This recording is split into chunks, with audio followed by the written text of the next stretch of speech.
Good morning, it's Wednesday. So, a couple of things. We are gonna go do a little surprise visit across the hallway, but I got my little rock from leadership, so I appreciate that. Last week was Breast Cancer Awareness Week. This week is Red Ribbon Week, and the Fast Club is a key player in all that. So, we support all of those concepts and ideas. And follow me, we're gonna go bug Mr. Richards for a second.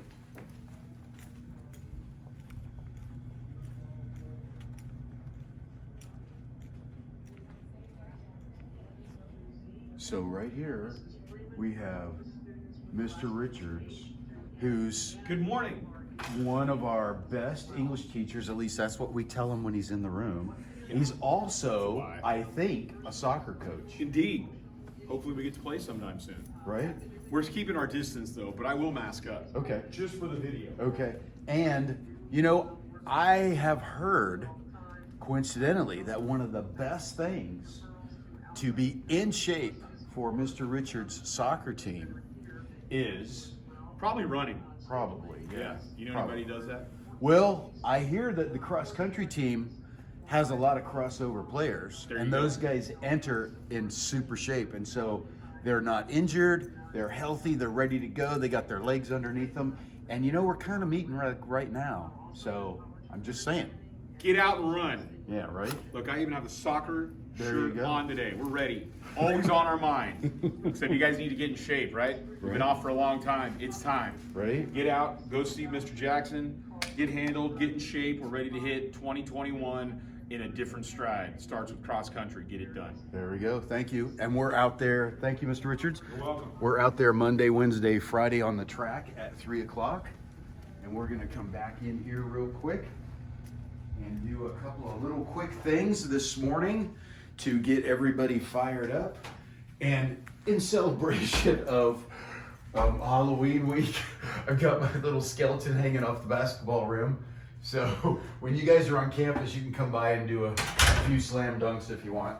Okay, so what I want to remind everybody of is that when we are really emotional, it could be we're frustrated, we're angry, we're upset. Could be at school, could be at mom, could be at a girlfriend. Doesn't really matter. Being angry and being upset is a normal emotion. What's important is what we do with it, right? So one of the best things we can do, you know, I'm always talking about mindfulness, going back to my video that's by our website. And we're gonna do a follow-up in the next few days. It'll be briefer, it'll be about 10 or 15 minutes. And it's gonna tie in some other things. But along the lines of being in control when we are upset, when we're angry, when we're frustrated, we start with that mindfulness, just kind of recognizing we're in that mode, right? That we're just, man, we are angry. It doesn't matter about who's right and wrong. That's kind of a separate question, right? We're just talking about who's mad and how are we going to handle that in that moment. So the best thing to do is just recognize you are really upset. And maybe what we need to do is just practice the pause. We just take a breath. We recognize, wow, I'm so upset right now. I'm not going to make a good decision. Because when we're emotional, that's just what happens. We just don't make good decisions. That's why a car salesman wants to get you on that high, wants to get you in that car, smell the leather, hear the stereo, rev the engine, get you into a car you can't afford. He doesn't care later on, right? So that's how you can make a bad decision on a high emotion.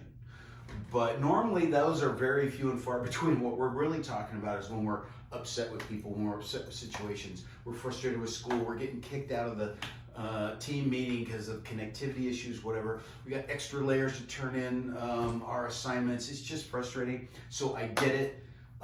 Don't just walk away, close your computer and walk away for the day. That's not a good decision. Maybe take a few moments for yourself, practice the pause. Just tell yourself you're going to do it and get back engaged. And maybe you don't do as much as you'd like, but you're not checked out. So that's a good decision, right? And you can always address the conversation with a teacher or a parent or a friend tomorrow when you're calmed down. Okay, so here we go. I'm going to start off with, I think maybe I did 25 push-ups last week, so let's try 30. Let's see how many the old man can do before he has a stroke in front of Mrs. Mayer, okay? So here we go.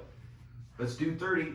1, 2, 3, 4, 5, 6, 7, 8, 9, 10, 11, 12, 13, 14, 15, 16, 17, 18, 19, 20, 1, 2, 3, 4, 5, 6, 7, 8, 9, 30.